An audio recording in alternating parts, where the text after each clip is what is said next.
This is light moments with Ruby Smita.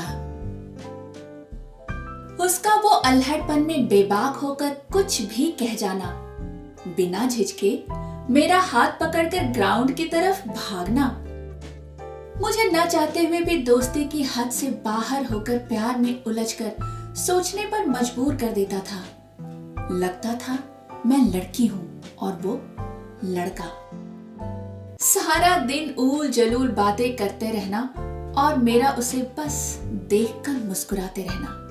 अक्सर वो मुझे छेड़ते हुए कह देती थी, क्या जाजी, क्यों अपनी हंसी को गांव की लड़कियों जैसे पर्दे में छुपा के रखते हो यार? कभी इस दबी हंसी को कैद से आजाद तो करो, या हम समझ लें कि बस दिल रखने के लिए मुस्कुराते हो। हाँ, मैं ये सुनकर फिर मुस्कुरा देता, तुम न सुधरोगे, कभी चवन्निया मुस्कान से रुपए वाली पे ना आना, समझे? खैर चलो चाय पिलाओ, वो हार कर कह देती। बहुत बार सोचा उसे हाले दिल कह दूं, मगर उसे खो देने का डर इस कदर समा जाता था, इजहार करने के ख्याल को मैं रोज धकेल कर अपनी सोच के हद से बहुत दूर छोड़ आता था। मगर बेशरम ये ख्याल फिर रेंगते हुए वापस आ ही जाता। ख्यालों को धकेलने और उनके वापस आ जाने के क्रम में समय बीतता रहा। जब भी मैं कभी उसे टकटकी लगाकर देखता रहता तो कई बार हंसते हुए वो कह दिया करती थी, क्या बात है झाजी, कहीं इश्क तो नहीं कर बैठे हमसे? ये गलती मत कीजिएगा, पछताएंगे। मैं ये सुनकर ऐसे सहम जाता मानो चोरी करते हुए पकड़ लिया हो उसने। तुम ही मिली हो क्या प्यार करने को? मैं भी अपने जज्बातों को छुपाते हुए बोल देता। वो बुरा सा मुंह बनाकर कहती, क्या झाजी, इतने बुरे भी नहीं हैं हम। समय तेजी से भाग रहा था, मानो 24 घंटे से घटकर दिन 12 घंटे का हो गया था। कॉलेज खत्म होने वाला था हमारा। मन में बार बार आ रहा था, अभी नहीं तो कभी नहीं। मन से उठ रहे इन नारों ने मेरे अंदर इनकलाब जगा दिया। एक दिन मैंने मन बना ही लिया कि नहीं, अब और नहीं, अब बस कह दूंगा। ज्यादा से ज्यादा क्या होगा, रूठ जाएगी तो रूठ जाए, कॉलेज के बाद वास्ता भी कैसा।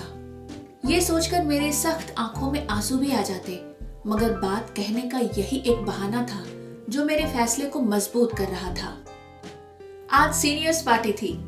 बहुत सोचने के बाद मैंने उसकी पसंदीदा रंग यानी नीले रंग की शर्ट पहनी। ये काफी जच रही थी मुझ पे। मैं वक्त से पहले ही कॉलेज पहुंच गया, पर मेरे अल्फाज अभी कागज हुए पड़े थे। डर की तेज हवा में इधर उधर उड़ने लगे। मैं अल्फाजों को समेटता और वो फिर से फुर्र हो जाते। आखिर मैंने सब सोच लिया, क्या कहना है और कैसे कहना है। मन में ना जाने क्यों पूरा यकीन था, अनु ना नहीं कहेगी, मान जाएगी। इन्हीं ख्यालों में गुम पता ही नहीं चला कब कोई मेरे बगल में आकर बैठा और कंधे पर हाथ रख दिया। क्या झाजी, कहाँ खोए हो? अनु मेरे बगल में आकर बैठी थी और उसे देखते ही घबराहट की ऐसी आंधी चली, सारे लफ्ज फिर से बिखर गए। बड़ी मुश्किल से उन्हें समेटा और कहा, तुम्हारे बारे में ही सोच रहा था अनु। अच्छा, मेरे बारे में? हाँ, कुछ कहना है। अच्छा तो कहो ना, तुम में इतनी तहजीब कब से आ गई झाजी कि अपना मुंह खोलने के लिए भी हमारी मंजूरी लो? वैसे हमें भी कुछ कहना है, पर पहले तुम कह दो, फिर हम कहेंगे। मैंने उसकी बात सुनने से पहले खुद की सारी हिम्मत जुटाते हुए एक बार में ही कह दिया, अनु मैं तुमसे प्यार करता हूँ। कब से कहना चाह रहा था, मगर डर रहा था। आज हिम्मत जुटा के कह दिया। तुम पर बंदिश नहीं है मेरा प्यार, इसके बदले में प्यार मिले ही मिले, ऐसी कोई जिद भी नहीं है मेरी, बस गलत मत समझना।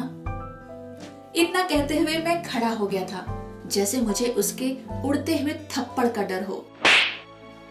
पर उसकी आंखें तो नम थीं। वो भी खड़ी हुई और बिना किसी की परवाह किए जोर से गले लगा लिया मुझे और मेरे कानों में बोली, झाजी बहुत वक्त लगा दिया ये कहने में यार, कान तरस गए थे ये सुनने को।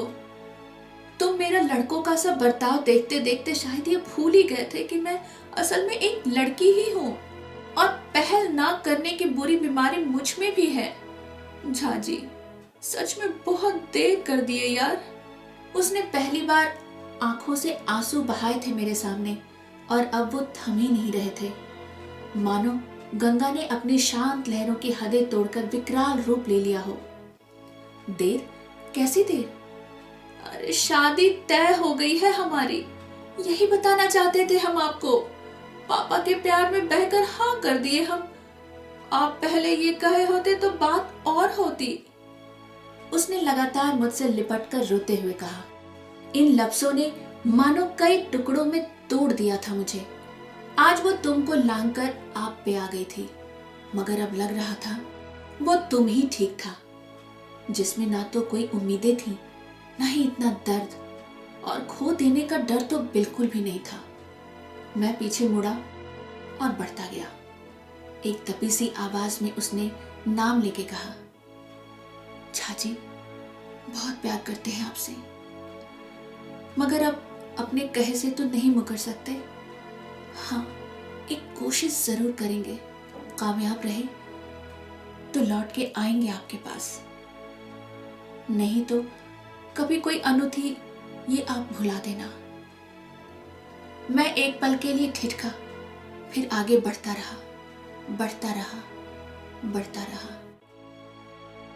एक कहानी आज फिर अधूरी रह गई थी, जो कभी पूरी नहीं हुई।